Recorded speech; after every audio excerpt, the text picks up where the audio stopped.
Welcome to Business Innovators Radio, featuring industry influencers and trendsetters sharing proven strategies to help you build a better life right now.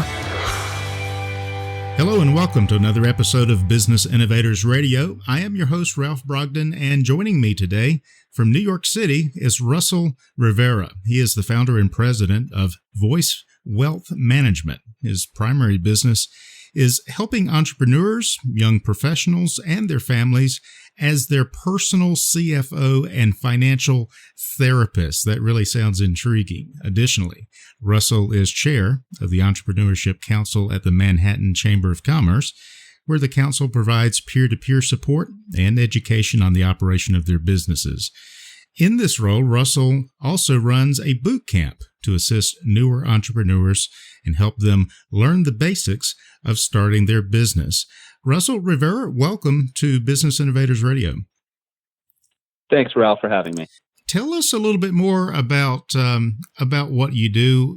You're working in the financial industry, but in a very niched market and with a very specific clientele. Tell us a little bit more about who you work with and what you do for them.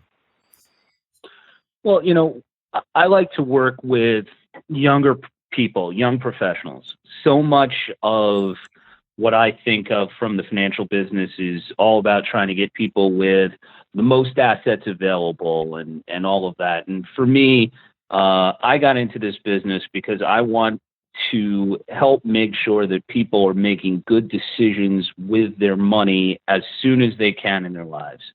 The sooner they are, the better off they'll be for the rest of it. So whether that's saving for retirement, even though I hate that word, and whatever it might be, they want to go somewhere with their life, and it's my job to help them get there and help them have the financial resources to be able to do that. Now, what got you interested in financial services and specifically working with entrepreneurs like that? Well, I'm an entrepreneur, and I think what ended up happening was I saw all the issues I had as sort of an accidental entrepreneur.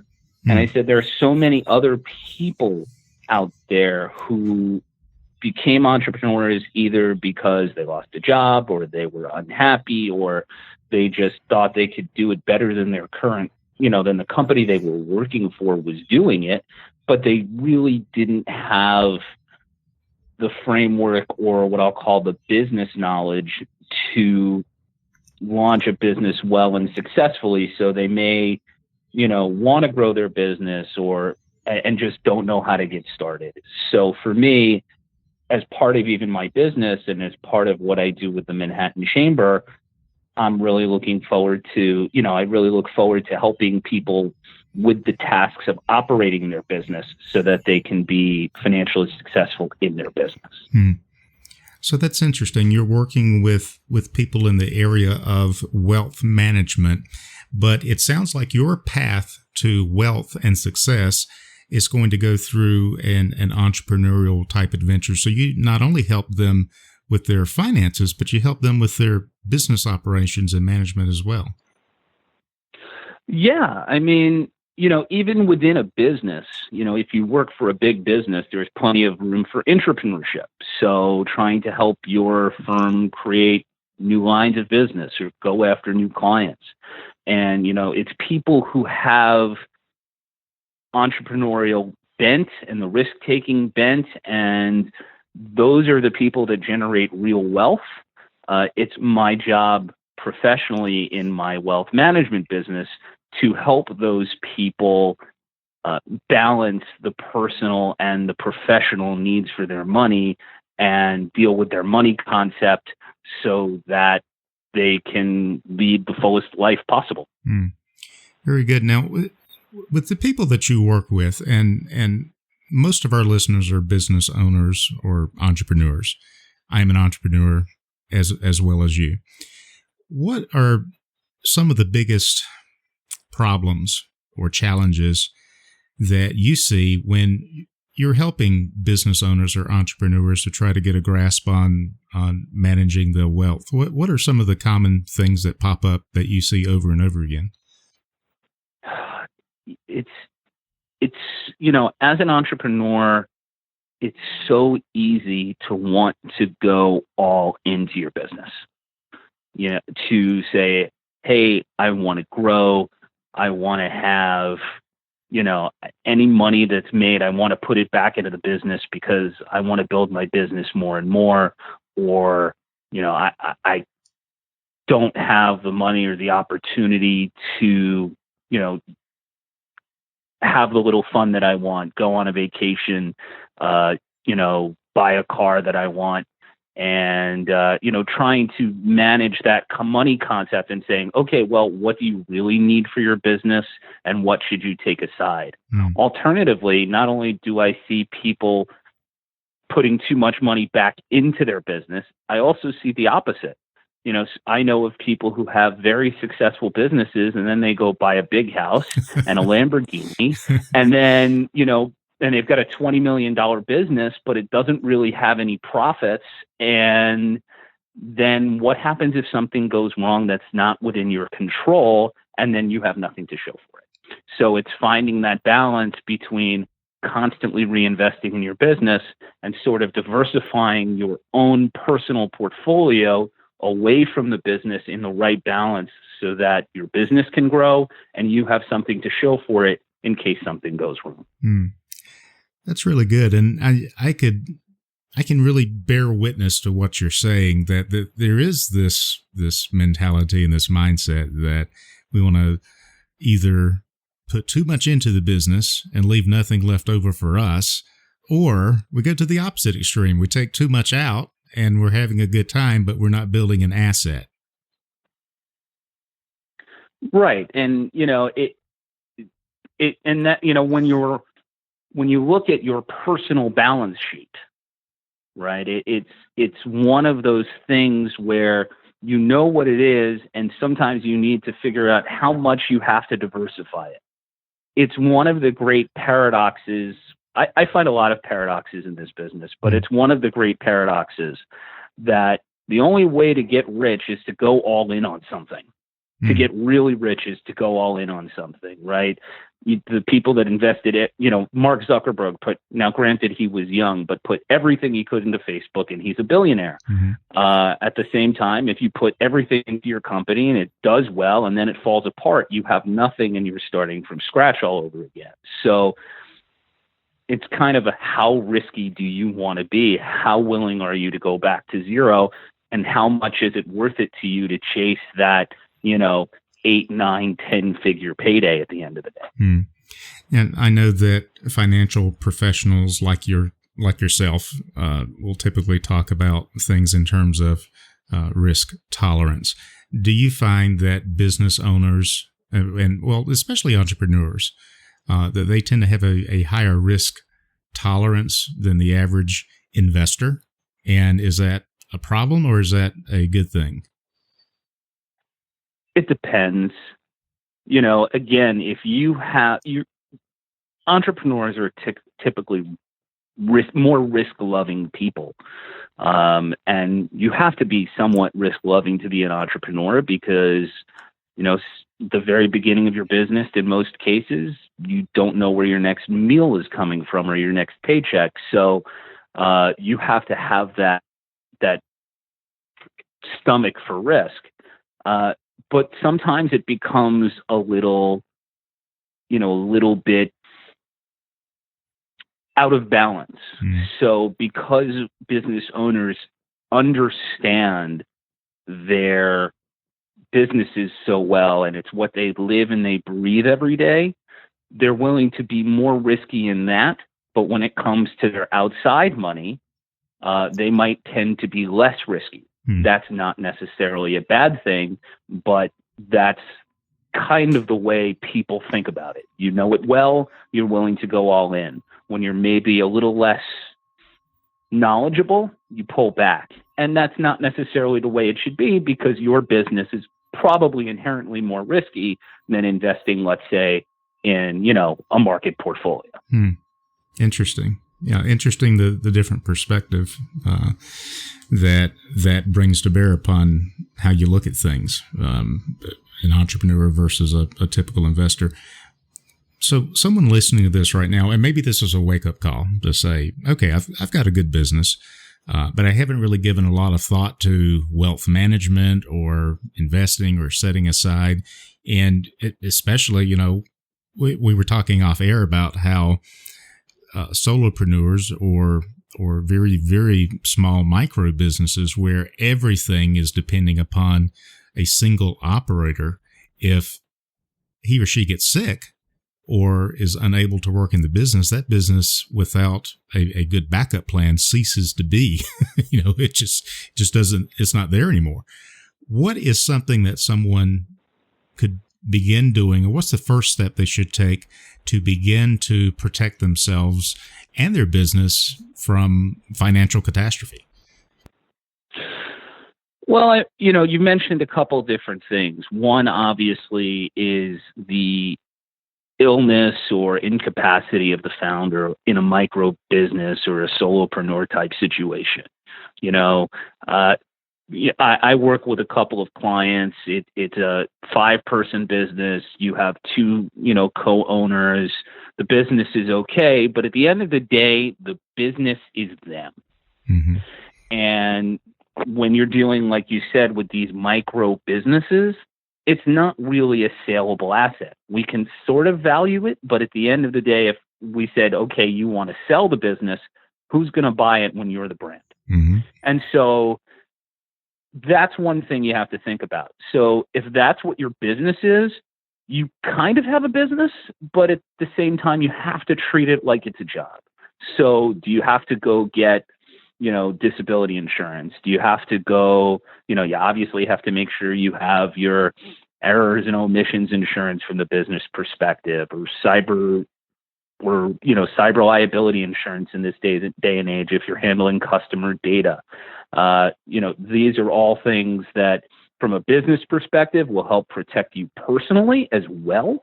It's just a matter of having the right perspective, because if your business in and of itself at the end of the day is you, it's not saleable.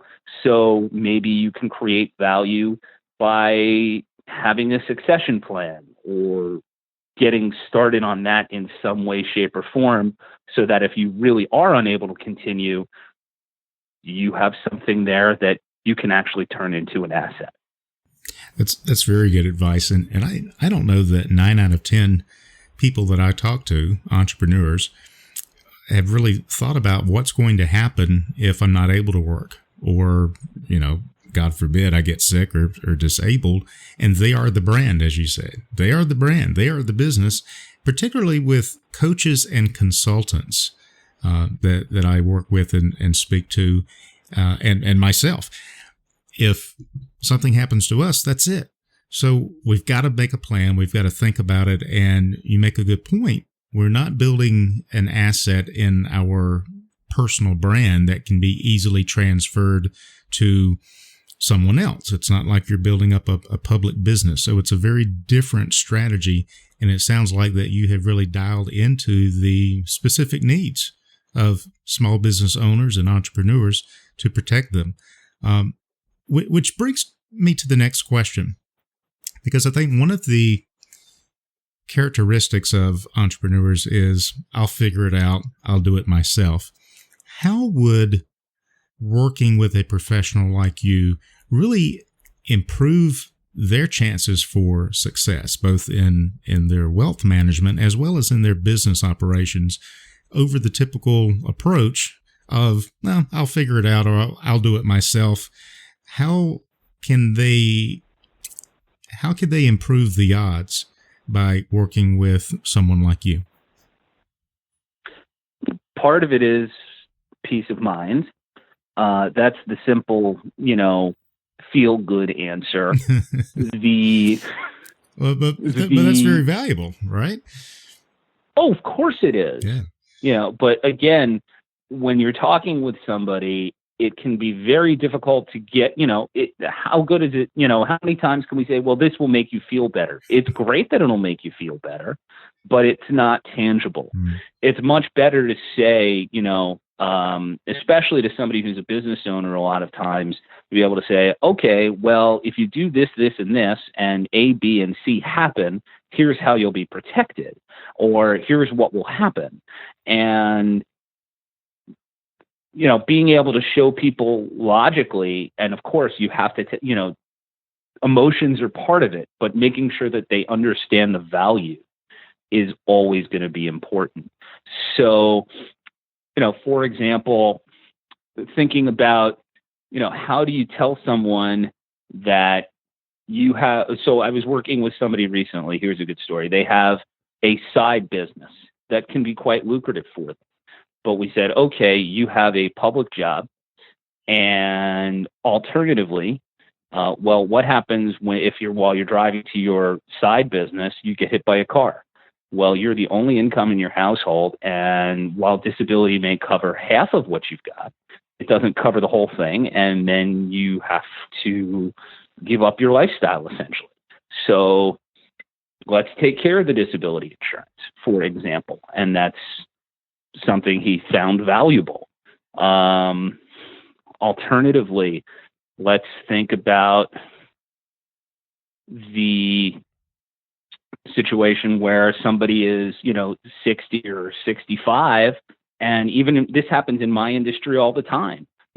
I get emails every day. Hey, have you thought about succession? Because in my business, it's a lot of older practitioners. And they're like, who is going to take over for you and for your clients?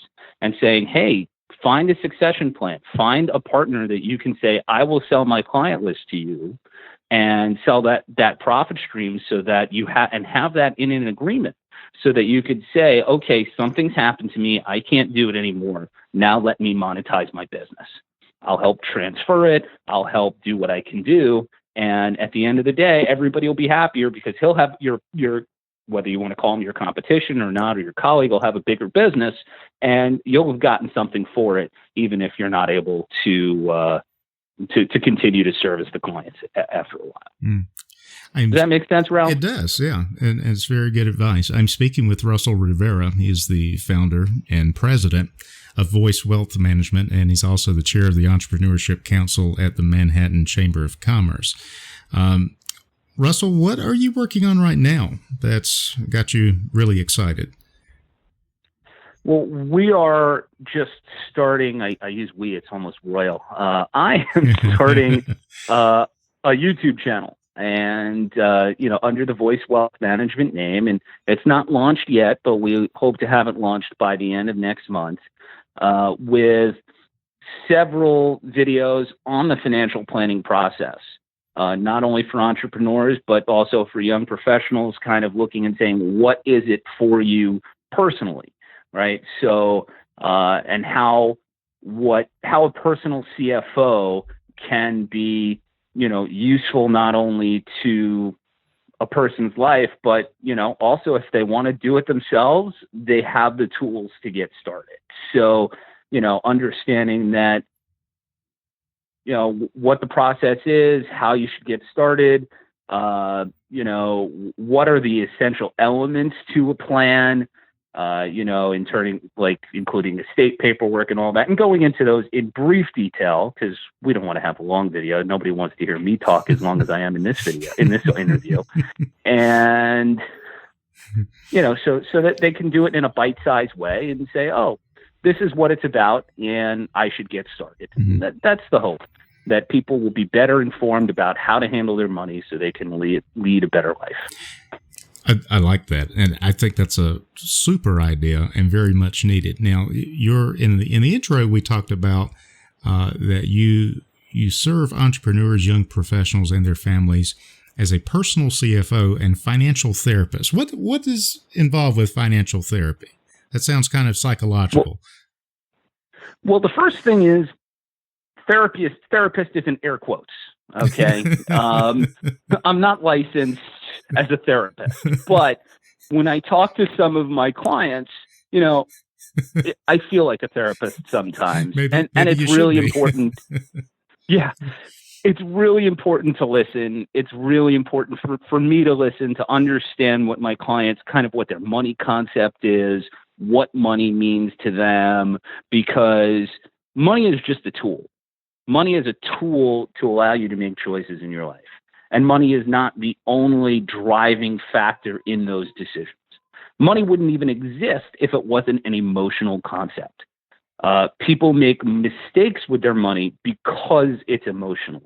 We hear all the time about the markets are down 25% and people sell, and then it goes up 20% and they buy. And so they sell low, buy high, and they end up losing money and then say the stock market's a rigged game. And it's because they let the emotions rule instead of talking to an expert who understands how things work and can make them understand how, if they do things in a certain way, they're more likely to be successful. I like that. And I think that's really, really good to have that, that independent, unemotional, viewpoint to bring to bear, because you're right. People get emotional about their investments. They get emotional about their money. They get emotional about their business. And it sounds like that you're really doing an excellent job giving them some objectivity and expert counsel to help them make those non-emotional decisions that is really going to be important to them on down the road. And I think the people listening right now, I know myself, I've kind of got a checklist here, just like, okay, I need to start looking and thinking about this, because honestly, before this interview, I have not really given it a lot of thought, but you've given me a lot of things to think about, and I think our listeners will want to know how to get in touch with you. What's the best way to reach out? So you could reach out to me at Russell, RUSSELL .Rivera, RIVERA at voicewealth, that's all one word, .com. Our website is www.voicewealth.com. And of course, look out for our YouTube channel coming next month. I guess that's June, depending on when you're listening. So, we look forward to having that out there and start sharing our knowledge with the public. And so I will no longer have a face for radio. I'll have a face for video. Excellent. So this has been really good and lots of wisdom and practical information here. Any final thoughts that you'd like to share with us as we wrap up? Well, I know we talked about this in the pre-interview, but after your last question, dealing with the emotions of money, I have one suggestion for people when it comes to their investments. That is, don't watch the financial media. Their job is to get you emotional and make you make a mistake, because that's how they make money. So that would be my words of wisdom for anybody who's out there who is, kind of actively watching their investments and the markets on a daily basis. Stop. Save yourself the time, be agita, and do more things with your time that will help make you happier, like spending time with your family, or make you more money, like working on your business. Excellent words of advice from Russell Rivera. He is the founder and president of Voice Wealth Management and also the chair of the Entrepreneurship Council at the Manhattan Chamber of Commerce, New York City. You can reach out to him at voicewealth.com. Russell, thanks so much for being on today's episode of Business Innovators Radio. I really appreciate it. Thank you so much, Ralph, for having me on. I appreciate it too. Thanks for listening to Business Innovators Radio. To hear all episodes featuring leading industry influencers and trendsetters, visit us online at businessinnovatorsradio.com today.